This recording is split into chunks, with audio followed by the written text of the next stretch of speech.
हम किसी रामचंद्र जी को जानते नहीं हैं, इसलिए हम उनको कैसे पुष्प पे टिप्पणी करें।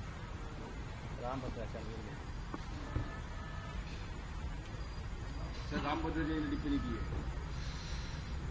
हाँ जी, रामभद्र जी ने टिप्पणी की है। हाँ, उनसे पूछा जाना चाहिए कि उनकी टिप्पणी का क्या मतलब है। रामभद्राचार्य जी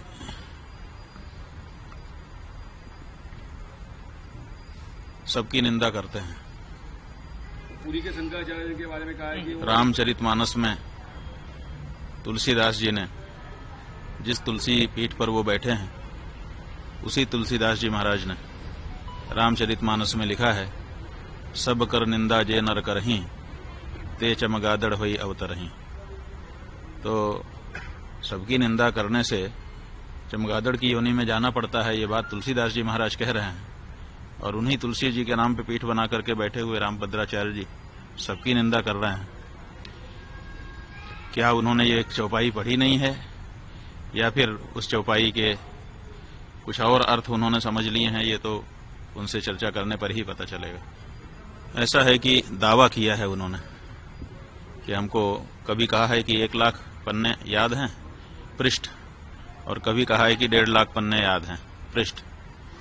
तो अब 1 लाख पृष्ठ याद हैं कि 1.5 लाख पृष्ठ याद हैं, इसकी कोई परीक्षा तो हुई नहीं है। दावा उन्होंने जरूर किया है।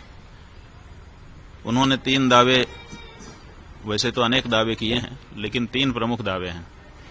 एक उनका दावा है कि मुझे 1.5 लाख पृष्ठ याद है, कंठस्थ है। दूसरा उनका दावा है कि हमको 23 भाषाएं आती हैं। और तीसरा उनका दावा है कि मैंने राम जन्मभूमि में जो गवाही दी उसके कारण फैसला हो गया। लेकिन इन तीनों दावों की पुष्टि अभी नहीं हुई है, क्योंकि 1.5 लाख पृष्ठ उनके कंठ में हैं, कभी परीक्षा तो हुई ही नहीं है, तो बिना परीक्षा के दावा ही है। इसलिए हम चाहेंगे कि 1.5 लाख पृष्ठ कौन कौन से हैं उनको निकाल के एक जगह पे रखें और फिर लोगों को आमंत्रित कर दें कि आइए, जिसको किसी भी प्रश्न से पूछना हो हमसे पूछिए, हमको सब कंठस्थ है। 150 पृष्ठों से 1.5 लाख पृष्ठ याद हैं, तो कम से कम 150 पृष्ठ एक बार पूछ लिए जाएं, कोई भी पृष्ठ, और उसके बाद अगर वो सब सुना देते हैं तो सब लोग जय जयकार करेंगे, हम लोग भी जय जयकार करेंगे, है ना। ये विश्व के लिए बड़ा अचंभा होगा कि हमारा एक संत 1.5 लाख पृष्ठ कंठस्थ करके बैठा है। तो हम चाहेंगे कि अब ये मौका आ गया है कि वो 1.5 लाख पृष्ठ कौन कौन से हैं छांट दें और उनको एक मेज पर सजा दिया जाए और फिर लोगों को बुला लें। 150 पृष्ठ केवल पूछे जाएंगे। अगर 150 पृष्ठ कंठस्थ उनको हो गए उनमें से, तो हम लोग मान लेंगे कि सब कंठस्थ हैं। वो कहते हैं कि 23 भाषा हमको आती है। अभी तक उनका कोई भी वीडियो YouTube पर खोजने से हिंदी के अलावा दूसरी भाषा में मिलता नहीं है। तो अगर 23 भाषा आती होती तो 23 भाषा में उनका कोई न कोई प्रवचन होता कहीं न कहीं। तो 23 भाषा कौन कौन सी है उसकी सूची वो बता दें। तो 23 उन भाषाओं के जो विद्वान हैं उनको हम लोग भेजेंगे। 40-40 मिनट का एक संवाद उसी भाषा के विद्वान के साथ उनका हो जाए। जय जयकार कौन नहीं करेगा, सब करेंगे। और तीसरी बात यह है कि वो कहते हैं कि राम जन्मभूमि में हमारे कारण फैसला आ गया, हम ही हैं। तो वहां के वकीलों ने तो इसके विरुद्ध बताया है, वहां के जज ने तो इसके विरुद्ध बताया है, इसलिए इसमें भी शंका हो गई है। इसलिए इस बारे में भी प्रमाण उनको सामने रख देना चाहिए और ये कहना चाहिए कि जो वकील और जो जज कह रहे हैं वो गलत है। लेकिन ये नहीं उन्होंने कहा है। जो उनको गलत बता रहे हैं उनको उन्होंने गलत नहीं कहा है, प्रेमानंद जी को गलत कह रहे हैं। और प्रेमानंद जी क्यों गलत हैं? क्योंकि वो संस्कृत नहीं बोलते हैं। तुलसीदास जी जिनकी पीठ पर आप स्वयं बैठे हुए हो, उन्होंने भी तो अवधी भाषा में रामचरितमानस लिख दिया। संस्कृत में क्यों नहीं लिखा उन्होंने? क्या संस्कृत बोलना ही विद्वत्ता होती है? क्या गोस्वामी तुलसीदास जी विद्वान नहीं थे कि वो अवधी भाषा में महाकाव्य की रचना कर रहे थे, अवधी भाषा में राम जी के गुणगान कर रहे थे? अगर संस्कृत में बोलना ही विद्वत्ता है तो इस सिद्धांत के अनुसार तो तुलसीदास जी भी विद्वान नहीं आपकी दृष्टि में होंगे, क्योंकि उनका तो सारा का सारा साहित्य, चाहे वो बरवे रामायण हो चाहे वो गीतावली हो, चाहे कवितावली हो, चाहे हनुमान चालीसा हो, चाहे बजरंग बाण हो, छोटे से छोटा, बड़े से बड़ा रामचरितमानस, सब कुछ अवधी भाषा में है, संस्कृत में नहीं है। तो क्या तुलसीदास जी विद्वान नहीं थे? तो ये जो परिभाषा आप लेकर के आए और हमने ये पूछा है कि आप ये बताइए, प्रेमानंद जी महाराज दिन भर राधे राधे श्याम श्याम कह रहे हैं, तो राधे राधे श्याम श्याम ये जो शब्द हैं ये संस्कृत भाषा के हैं कि नहीं, और संबोधन विभक्ति में हैं कि नहीं? और जब संबोधन विभक्ति से अपदम न प्रयुंजित, अपद नहीं बोलना चाहिए, और वो उसको पद बना करके संबोधन विभक्ति में ढाल करके अगर दिन भर उच्चारण कर रहे हैं, तो आपसे ज्यादा संस्कृत तो वो बोल रहे हैं। आप कितनी देर संस्कृत बोलते हैं दिन भर में, बताइए? केवल प्रवचन में जहां उदाहरण देने का अवसर आता है, कुछ श्लोक आप बोलते हैं, उतना ही तो संस्कृत आपके द्वारा बोला जाता है, और वो दिन भर राधे राधे श्याम श्याम रटते हैं, जो कि पद है, जो कि संस्कृत व्याकरण की दृष्टि से शुद्ध शब्द है। तो वो तो आपसे ज्यादा संस्कृत रोज बोल रहे हैं, और आप कह रहे हैं कि वो संस्कृत नहीं बोलता है। माने संबोधन विभक्ति में जब भगवान का नाम बोला जाता है तो क्या वो संस्कृत नहीं होता है? और अगर संस्कृत होता है तो वो तो संस्कृत ही बोल रहे हैं, दिन भर संस्कृत बोल रहे हैं। आप उनको क्यों कह रहे हैं कि वो संस्कृत नहीं जानते हैं? तो ये जो बातें हैं, इन सब से पता चलता है कि या तो उनकी बात को ध्यान ही देना छोड़ दिया जाए, बिल्कुल अप्रमाण मान लिया जाए, और या तो फिर उनको अपनी योग्यता और अपने जो दावे हैं उनको जनता के सामने आकर के प्रमाणित कर देना चाहिए। हम कहना चाहेंगे, वो पुरी के शंकराचार्य जी को कहते हैं कि वो संस्कृत नहीं बोलते हैं। संस्कृत नहीं बोलते, कोई इच्छा से बोलता है? भाषा जो है वो विवक्षाधीन होती है। विवक्षा का मतलब होता है बोलने की इच्छा। हमको इच्छा होगी तो हम बोलेंगे, इच्छा नहीं होगी नहीं बोलेंगे। कोई हमको जबरदस्ती करेगा कि तुम यही बोलो? ये तो महाराष्ट्र के ठाकरे बंधु हो गए कि बोलना ही पड़ेगा। अरे भाषा जो है, भाषा का नियम है, वो विवक्षाधीन होती है। जो बोलना चाहता है वो बोलता है, जिसको नहीं इच्छा होती है नहीं बोलता है। कौन सा शब्द मैं बोलूंगा ये कोई हमको बताएगा? हम खुद बोलते हैं। जब हमको जिस शब्द की इच्छा होती है उस शब्द का उच्चारण अपने मुख से हम करते हैं।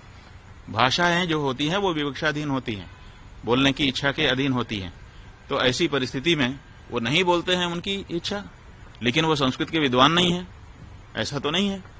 हम तो जहां तक हम देखिए, हमने पुरी के शंकराचार्य जी का भी प्रवचन सुना है, गंभीरता से सुना है, और इनका भी प्रवचन सुना है, और हम ये कह रहे हैं कि पुरी के शंकराचार्य जी इनसे बहुत बड़े विद्वान हैं।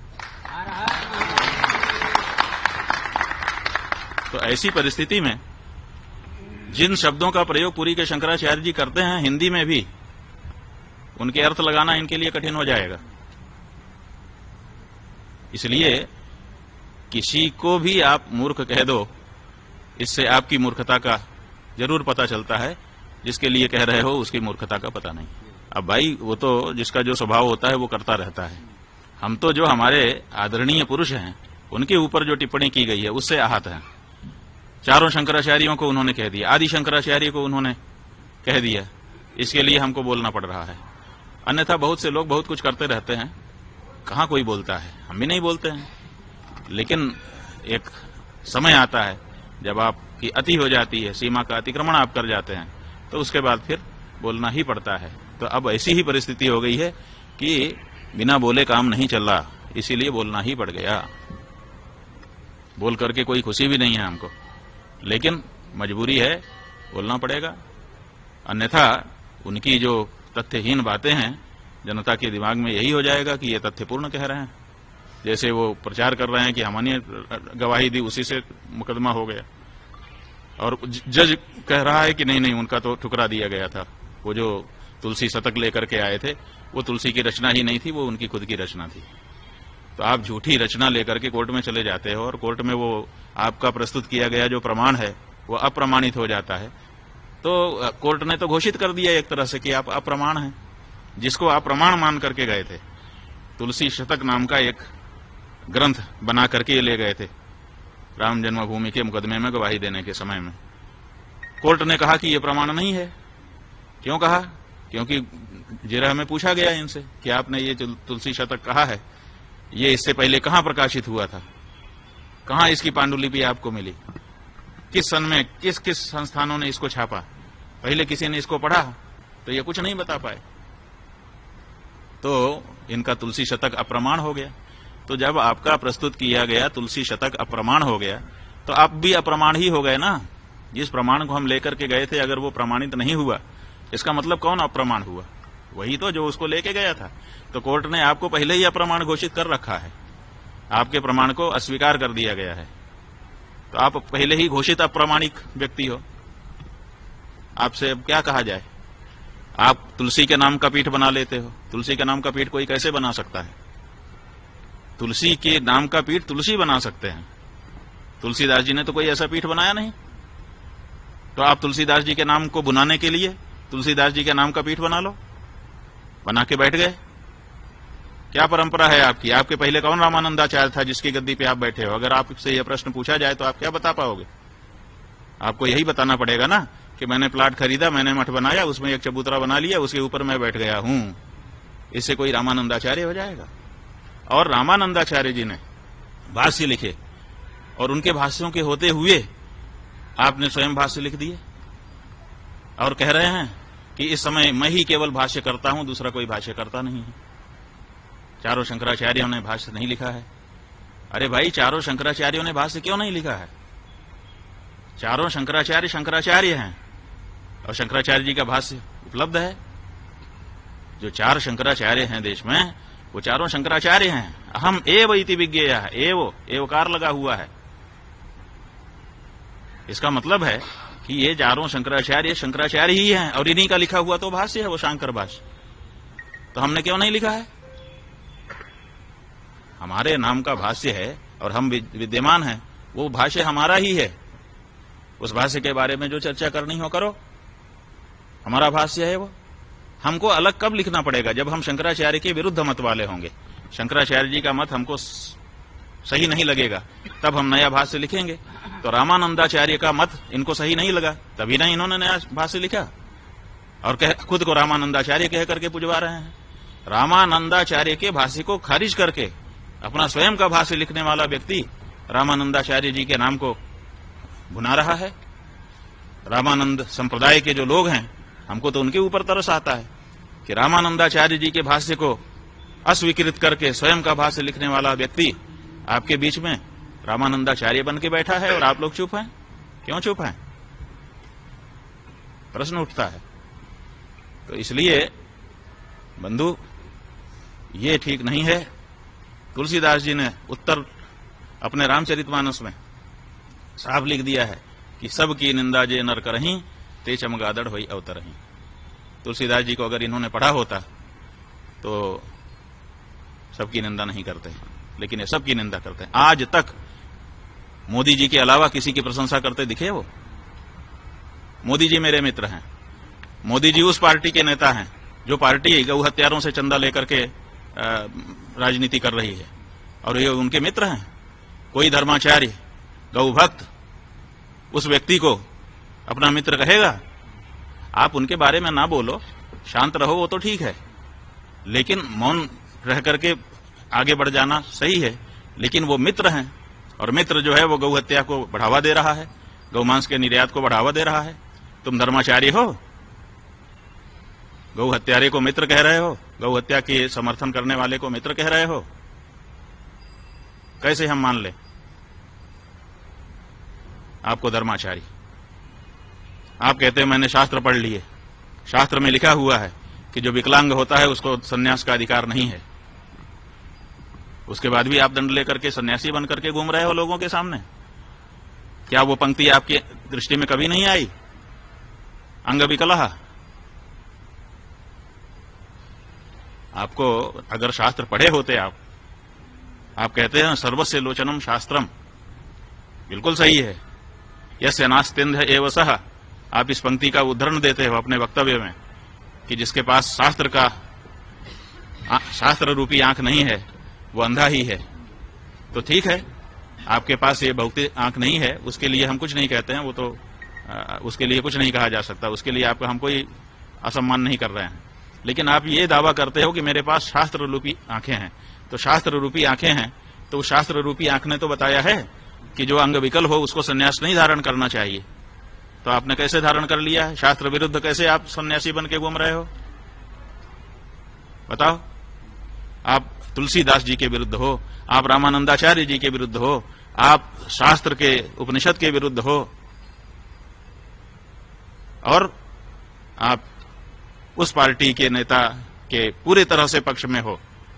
उसके लिए कभी आलोचना का शब्द आपके श्री मुख से अभी तक भूल से भी निकला नहीं है।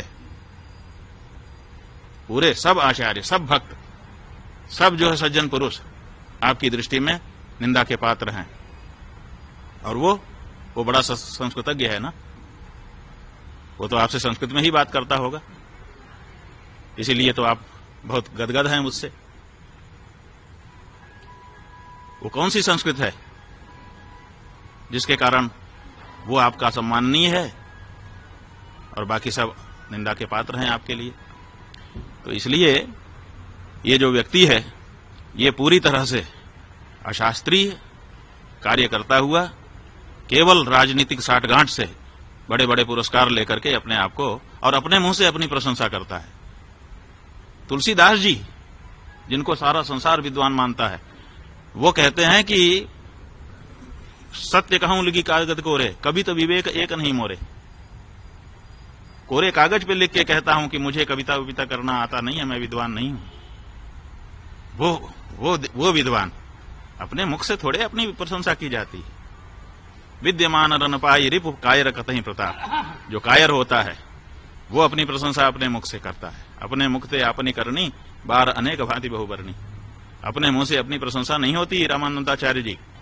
जब दूसरे प्रशंसा आपकी करें तब आपकी प्रशंसा होती है।